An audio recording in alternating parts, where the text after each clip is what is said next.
Magandang araw po sa inyo lahat. Welcome po sa panibagong video po natin dito sa Makapili TV. Ngayon po ang pag-uusapan natin itong reaksyon ni Atty. Libayan tungkol dito sa interview ni Julius Babaw kay Megan Aguilar.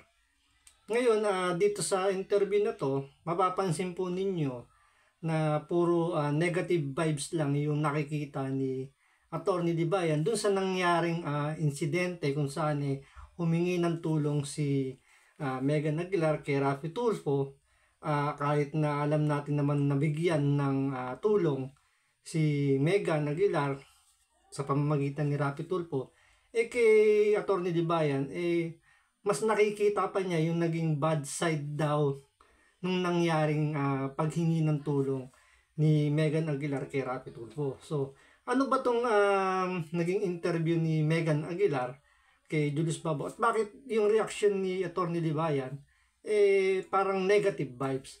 So, umpisahan po natin yung topic na to, pero maglalambing muna ako sa inyo ha. Kung hindi pa kayo nakasubscribe sa channel ko, baka pwede naman pakipindot yung subscribe button. Paki-like na rin yung mga video. So, wala namang pong bayad dyan, maglalambing lang po ako. So, panoorin po natin itong video na Atty. Libayan ko. Tsaka kung ano ba yung negative vibes na sinasabi kong to. Alright, yan. Magandang araw mga kabatas natin at welcome sa isang mga live stream. Mga kabatas natin, ito yung aftermath, no? Nung nangyari kay Megan Aguilar matapos siyang magpatulfo. Okay? So, doon pa lang, makikita nyo agad yung intro niya. Aftermath daw nung nangyaring lumapit si Megan Aguilar kay Raffy Tulfo. Ngayon, ito muna yung konting natin dito. Si Megan Aguilar lumapit kay Raffy Tulfo para humingi ng tulong. Ano ba yung hinihingi niyang tulong kay Raffy Tulfo that time? So, ang hinihingi niya doon, magkaroon siya ng parang financial yata yung hinihingi niyang tulong, tsaka yung makapagpagamot siya. Kasi kung titingnan niyo yung itsura niya noon, yung before na lumapit siya kay Raffy Tulfo, tsaka sa itsura niya ngayon dun sa interview ni Julius Babaw, napakalayo na ng diferensya. Mas naging okay na siya ngayon dito. So, shoutout dito kay Sir Julius Babaw. Panoorin niyo yung kay Sir Julius Babaw. Makikita niyo yung interview, nung buong interview ni Megan Aguilar sa kanyang i-compare dito sa sinasabi ni Atty. Libayan. So, tuloy na natin to. Alam naman natin lahat yung nangyari doon. Sinasabi nila tinulungan daw si Megan Aguilar. At pakinggan natin mismo, mga kabatas natin, doon sa bibig ni Megan Aguilar kung tinulungan nga siya dun sa Raffy Tulfo in action. Kasi nga sabi nila daw parang binigyan siya ng pera, okay na yun. So dito, ang sinisilip ni Atty. Libayan dito, kung ano ba yung tulong na ibinigay ni Raffy Tulfo dito kay Megan Aguilar. Ngayon, dahil nga sinasabi niya na nagbigay naman daw ng pera si Raffy Tulfo, dito kay Atty. Libayan parang hindi pa siya kontento. So parang doon ay no bearing yun. Walang tulong na nangyaring ibinigay si Raffy Tulfo kahit na meron na. So sa kanya naman nanggaling na nagsabi naman sa kanya na binigyan naman ng pera si Megan Aguilar. Pero kay Atty. Libayan, dinidiscredit niya na tulong yun. Kasi dito meron mo siyang ipapaliwanag kung bakit parang discredit yung nangyari. Kasi pag-isipin mo, no? A person who is abusing, no? It's hindi ko naman sinasabing si Megan Aguilar to. A person who is abusing drugs. For example, doon na lang sa doon daw sa taong gumagamit ng drugs. Pero hindi niya rito hindi niya ito parang hindi niya ginagawang halimbawa rito si Megan Aguilar. Pero siya rin naman yung tinutukoy dito ni Megan Aguilar. Si Megan din naman yung tinutukoy niya kasi ang topic niya si Megan Aguilar. So dito gagamit siya ng ibang example, pero kung titingnan yung maigi, kung iisipin ninyo, is konektado rin naman kay Megan Aguilar yung example niya. Panoorin nyo. Na lang sa mga tao na nasa kalsada. Nakita mo yung bata na sumisinghot ng rugby. So doon niya kinonpare doon sa batang lansangan na sumisinghot ng rugby. Si Megan Aguilar, aminado naman na gumagamit siya ng illegal na droga. So anong pinagkaiba nung batang nasa lansangan dito kay Megan Aguilar? So, iniba niya lang yung example, pero kay Megan Aguilar din yung pinaka-topic nung pinag-uusapan na ito. Humihingi siya ng pera sa'yo. Alam mo na yung pagsingot niya ng rugby ay isang addiction. Na kapag binigyan mo siya ng pera, malamang uunahin niyang bumili ng rugby kesa ng pagkain. So, yun din kasi yung naging komento ng mga netizen doon kay Rapi Tulfo. Kasi nga, bakit nga daw binigyan ni Rapi Tulfo ng pera itong si Megan Aguilar na for sure naman na ibibili niya lang din naman ng droga yun. So, kagaya sa example ni Atty. Libayan, bakit mo bibigyan yung batang lansangan na nag-rugby? Bakit mo bibigyan ng pera yan? Na alam mo naman, mas uunahin niyang bumili ng rugby kaysa sa pagkain. So, ano ang pinagkaiba nun kay Megan Aguilar na parang iniiwas niya pa dahil yun yung topic niya eh. Kasi gusto niyang maging negative vibes yung nangyaring tulong na binigay ni Rapi Tulfo na parang sinasabi nila o sinasabi ni Atty. Libayan na parang kinonsinti mo lang si Megan Aguilar kasi binigyan mo ng pera para pambili ng droga. So parang ganun yung example na sinasabi ni Atty. Libayan. Iniba niya lang, parang ginamit niya lang yung batang lansangan na sumisingot ng rugby. Mas masama pa nga, di ba? Kasi bata yung pinag-example niya, bata na gumagamit ng rugby. Di ba? Kaya nga ang papayat nila, di ba? Ngayon, bakit mo siya bibigyan ng pera? Tinulungan mo ba siya doon? Yun ang tanong. Is that... O, di ba? Bakit mo siya bibigyan ng pera, yung batang nag-rugby? Yun ba tulong? So parang pinalalabas niya rin dito yung kay Rapi Tulfo. Bakit mo binigyan ng pera si Megan Aguilar? Tulong ba yun? Kasi parang hindi naman niya tinumbok doon na parang sinabi bakit mo binigyan ng pera si Megan Aguilar? Ibibili lang naman niya ng droga yun. Di ba? So parang sa kanya yung tulong na binigay ni Rapi Tulfo, hindi tulong yun. Kinonsinti mo. Parang yun ang gusto niyang palabasin doon. Really help?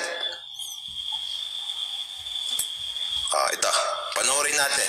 Si Ricol, salamat sa pag-forward sa mga topics natin yan. Okay. Panoorin po natin. So yun din yung time na lumapit ka na kay Senator Tulfo. Oo, kasi hindi ako makalapit. Kita-chat. At mga kapalis natin pala sa Julius Babaw Unplugged. No? Kasi hindi daw siya makalapit sa tatay niya. Lumapit siya kay Rafi Tulfo. Tay. Oo. Anong So, ano bang dahilan? Bakit ba, tulad dito, hindi naman niya piniliwanag, di ba? Bakit hindi lumapit si Megan Aguilar sa kanyang ama, kay Freddy Aguilar? Kasi meron siyang reason doon. So, kahit di naman natin pag-usapan niya, pero konting background lang. Sa kanya rin naman nanggaling yon. Siyempre, dahil nga nalis ng landas si Megan Aguilar, so, kay Freddy, parang hindi siya winelcome. Parang tinuturuan niya kasi ng leksyon na dahil nagkamali ka at ayaw mong magbago, hindi ka pwedeng pumasok sa bahay namin. So parang gano'n nangyari. Parang ang alam ng tao is parang itinakwil siya. So yun yung pinaka ugat nung bakit hindi siya lumalapit sa tatay niya kay Freddy. So tuloy natin bakit lumapit si Megan Aguilar kay Senator Rapi Tulfo. Anong Ito. Ayun, nandito si Palita. Ganito may nag-comment sa kanya. Panoorin nyo kung paano ito basagin ni Atty. Libayan. Andito si Palita. Nag-sorry si Megan Aguilar kay Sir Rapi Tulfo, sabi niya, kay SRT. Yun ba yung tulong? Ayan. So, dahil daw nag-sorry naman daw si Megan Aguilar kay Rapi Tulfo right after nung nangyaring insidente na lumapit siya dun sa Rapi Tulfo. So, tinatanong dito ni Atty. Libayan, yun daw ba yung tulong, yung pag-sorry lang daw kay Rapi Tulfo? Tingnan nyo yung expression ng mukha niya na talagang makikita mo na gusto niya ang pag-usapan lang, yung negative vibes lang. Nakuha ninyo? Wala siyang pakialam kung ano yung naitulong ni Rapi Tulfo. Pero ang ginawa niya, parang lumalabas, parang kinonsinti lang ni Rapi Tulfo yung gawi nito ni Megan Aguilar.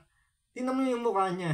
Ang usapan dito, Alfredo Palita, ano yung tinulong ni Rafi Tulfo sa kanya?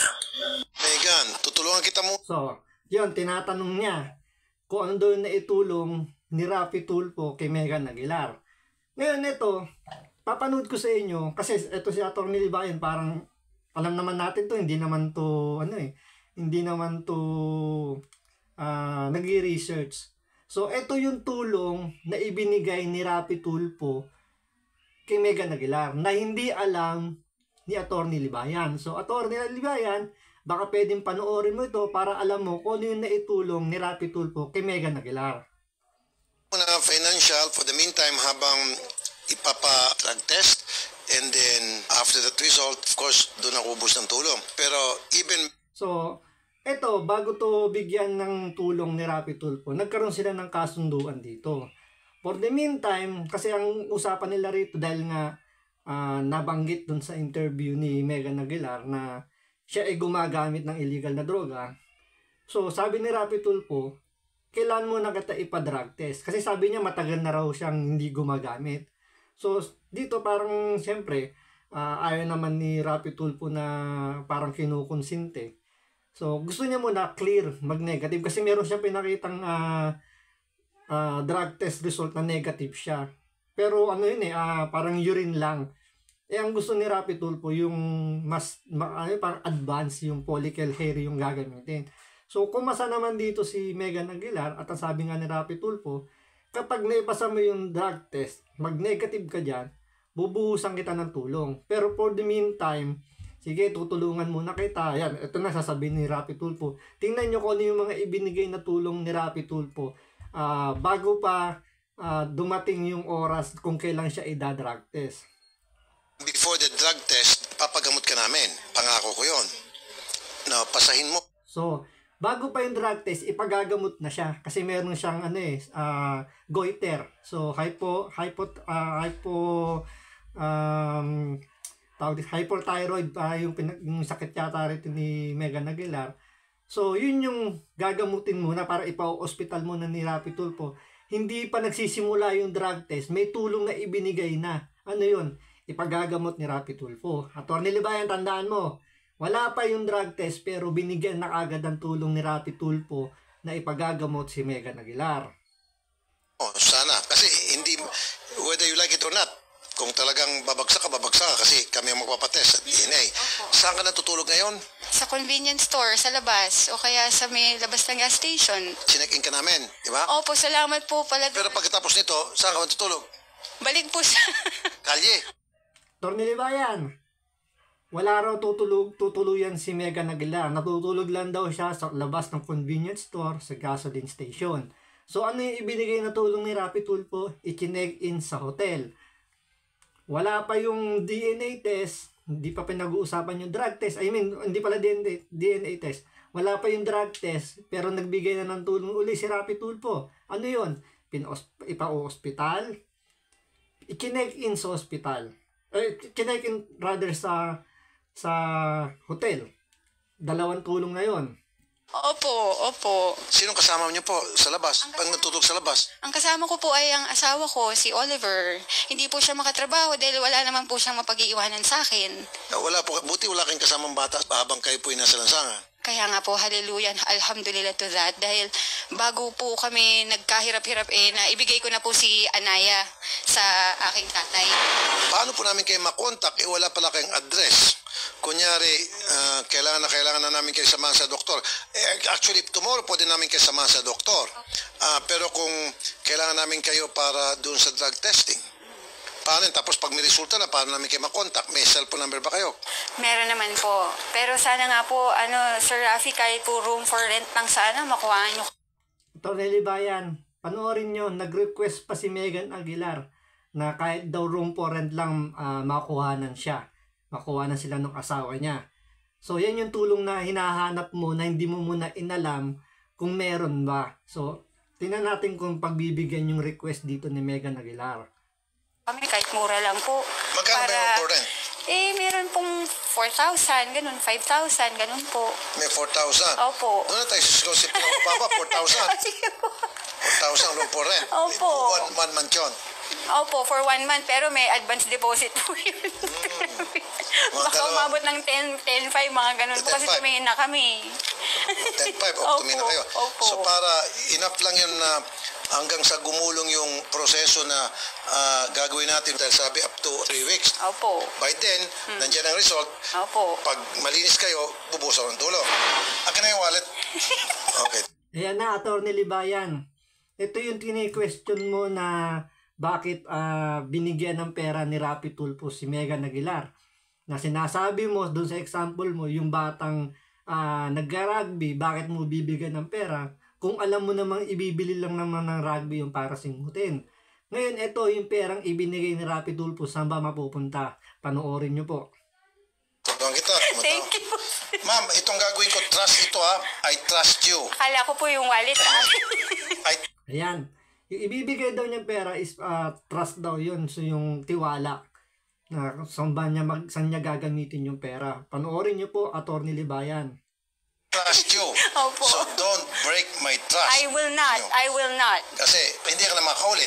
Alam ko po. Kilala ko po kayo, Senator Rapi Tulfo. So, lahat ng laman ng wallet ko today, ibibigay Lahat ng laman ng wallet ni Rapi Tulfo ibinigay. Bilangin nyo kung magkano or panoorin ninyo kung magkano yung ibinigay ni Rapi Tulfo.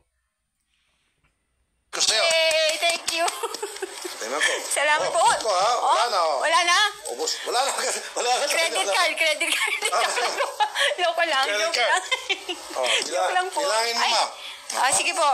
1, 2, 3, 4, 5, 16, 17, 18, 19, 20. 20,000. Opo, thank you po. Now, ma'am, Ngayon, Atty. Libayan, saan daw gagamitin yung 20,000 na ibinigay ni Rapi Tulfo? Panoorin nyo po uli. yung 20 na yan, lahat yan ay para sa Sa upa po, sa room for rent. wala mapupunta sa Sa droga?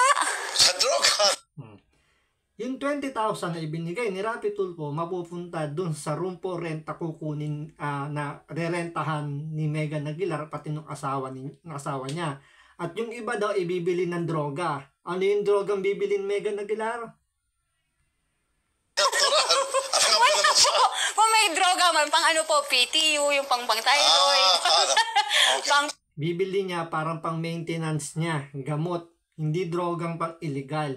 So, Atty. Libayan, alam niyo na po saan po napunta yung perang binigay ni Rapi Tulfo. Hindi po ipinambili ng kung ano-anong droga. Hindi yung kagaya na example ninyo na sa batang sumisingot ng rugby na imbis na ibili ng pagkain, inuuna yung rugby. So, naging judgmental po yata masyado tayo doon. Dito, nakita ninyo kung saan gagamitin yung perang binigay ni Senador Rapi Tulfo dito kay Megan Aguilar. Kasi ang hirap dito sa nangyari sa reaction ni Atty. Libayan, negative vibes kagad yung gusto niyang itanim doon sa ginawa ni Rapi Tulfo. Kuhanin nyo, bakit daw bibigyan ng pera kung alam mo namang ipambibili lang ng droga? Yung example nga niya, di ba? Doon sa batang, ginamit niya pa, bata, na nag-rugby daw, kaya daw ang papayat. Ano daw? Bakit mo bibigyan ng pera? Yun ba yung tulong para ipambili ng rugby? Di po ba? puso, ayan po. Ibigay niyo po yung cellphone number ninyo kay Odette I will para po. mapuntahan tayo. So Salamat. itago niyo na po yan. Thank Yan you. So pwede kayo mag-stay ng hotel hanggang bukas. Wow. Atin namin kayo sa kidok and then after Thank you. ma-check up kayo ng So, mag-i-stay pa muna siya sa hotel bago siya kumuha ng mauupahang bahay. Ngayon, pwede nyo pong hanapin yung video kung saan po kumuha ng kung anong klaseng bahay yung kinuha rito ni Megan Aguilar. Actually, doon marami pang nag-comment na hindi maganda kasi parang sinasabi nila na parang naging abusado daw rito si Megan Aguilar. Pero hindi natin masisisi kasi dumating siya sa point na talagang walang-wala siya.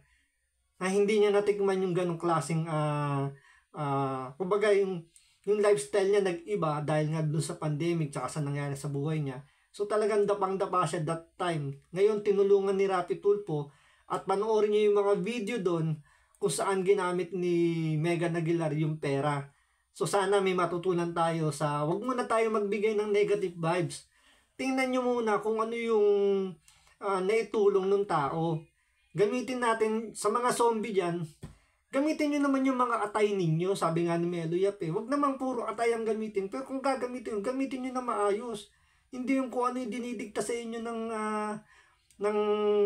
Kung may nagdidikta man sa inyo, pag-isipan nyo maigi, gamitin nyo yung atay ninyo. Hindi puro negative vibes.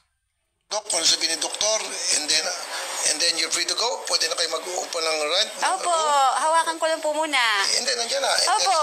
Sa'yo na yan. Yes. Alam mo, buhay ko, hawakan Hindi mo. po, akin po.